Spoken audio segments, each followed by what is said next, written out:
Hello friend, welcome to मोरा study. कैसा है फ्रेंड्स आप लोग? उम्मीद करता हूँ आप लोग अच्छे होंगे, पढ़ाई लिखाई अच्छा से चल रहा होगा।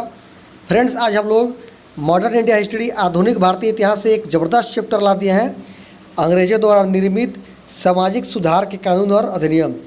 अंग्रेजों द्वारा जितना भी सामाजिक सुधार के कानून बना था उस सब कानून को हम लोग एक ही वीडियो में डिस्कस करने वाले हैं। आज की वीडियो में एनसीईआरटी सार संग्रह से जितना क्वेश्चन एग्जाम में पूछा गया है सभी क्वेश्चन को हम लोग डिस्कस करने वाले हैं एक ही वीडियो में।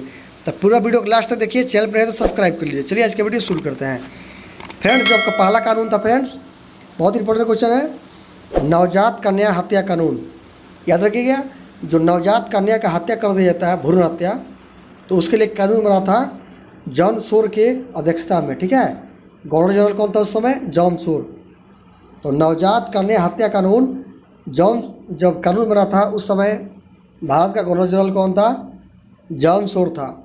1975 में यह कानून पारित किया गया था। ठीक है, और इसकी विशेषता क्या है? इस कानून के द्वारा कन्याओं की हत्या पर रोक लगाई गई। क्या लगाई गई? कन्याओं की हत्या पे रोक लगाई गई। ठीक है, याद रखेंगे, इंपॉर्टेंट क्वेश्चन है। अगला क्वेश्चन फ्रेंड्स है बाल हत्या निरोधक कानून। तो बाल हत्या निरोधक कानून लॉर्ड वेलेस्ली के समय आया था। लॉर्ड वेलेस्ली के समय 1804 में आया था। ठीक है, और इसका उद्देश्य क्या था? इस कानून के द्वारा नवजात शिशुओं को मारने पर रोक लगाई गई थी। जो नवजात बच्चा का हत्या कर दिया जाता है तो उसको आप नहीं मार सकते हो, उसको मारने पर रोक लगाई गई थी। ठीक है, चलिए फ्रेंड्स, अगला क्वेश्चन है सती प्रथा निषेध कानून।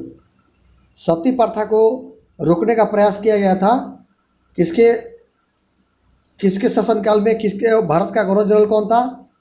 तो लॉर्ड विलियम बेंटिंक था। याद रखिएगा, लॉर्ड विलियम बेंटिंक के समय सती प्रथा निषेध कानून को पास किया गया था 1829 में। ठीक है, पारित किया गया था 1829 में।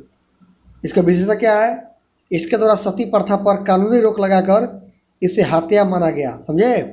पहले के समय क्या था कि अगर किसी स्त्री का पति मर गया है तो स्त्री क्या हो गई? विधवा हो गई। तो उसी विधवा को उसी का पति के चिता पर जिंदा लेटाकर उसको जला दिया जाता। ठीक है, आग में। ये बहुत ही घटिया प्रथा था। ठीक है, तो इसी प्रथा का किया गया, समाप्त किया गया। चूँकि राइट टू लिव, जीने का अधिकार सबको है। ठीक है, जो मर गया सो मर गया, उसके लिए हम क्यों मरें? समझे बात? तो इसलिए ये बहुत अच्छा काम किया गया, सती प्रथा पर रोक लगाया गया। किसके समय? लॉर्ड विलियम बेंटिंक के समय 1829 में। याद रखेंगे, इंपॉर्टेंट क्वेश्चन है। चलिए अगला क्वेश्चन है हिंदू विधवा पुनर्विवाह। हिंदू विधवा पुनर्विवाह अधिनियम, ये भी अच्छा अधिनियम था। यह लॉर्ड डलहौजी के समय आया था। लॉर्ड डलहौजी के शासनकाल में आया था 1856 में। क्या था? इस अधिनियम के द्वारा विधवा विवाह को कानूनी मान्यता दी गई।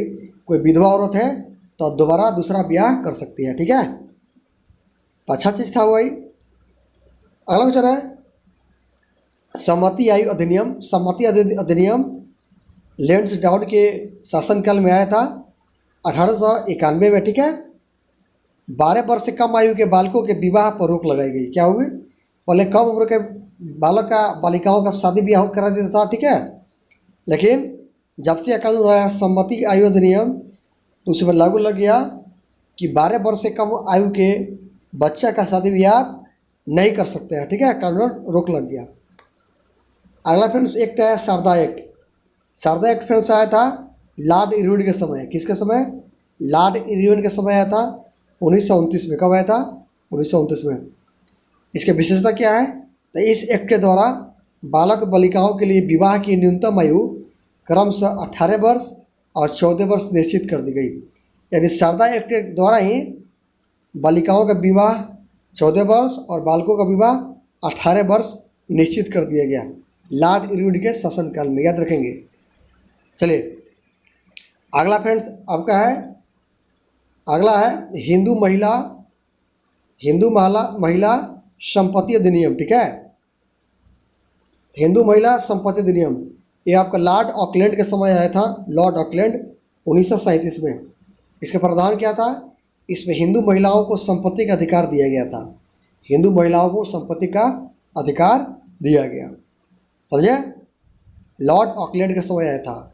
अगला है दास प्रथा प्रतिबंध। दास प्रथा पर प्रतिबंध किसका समय लगा था? लॉर्ड एलन ब्रो का समय आया था। लॉर्ड एलन ब्रो के शासनकाल में लगा था 1943 में। ठीक है, 1833 के चार्टर अधिनियम के द्वारा दास प्रथा प्रतिबंधित किया गया। याद रखेंगे, पूछेगा कि दास प्रथा किस चार्टर एक्ट के द्वारा प्रतिबंधित किया गया, तो बताएंगे 1833 के चार्टर एक्ट द्वारा। ठीक है, लॉर्ड एलन ब्रो के समय 1943 में आया था। चलिए, एक इंपॉर्टेंट पॉइंट याद रखेंगे, मौजूद है इंपॉर्टेंट पॉइंट एग्जाम पूछ देता है। भारतीय राष्ट्रीय कांग्रेस के इलाहाबाद अधिवेशन 1888 में जॉर्ज यूले जो एकमात्र ब्रिटिश थे को अध्यक्ष के रूप में चुना गया।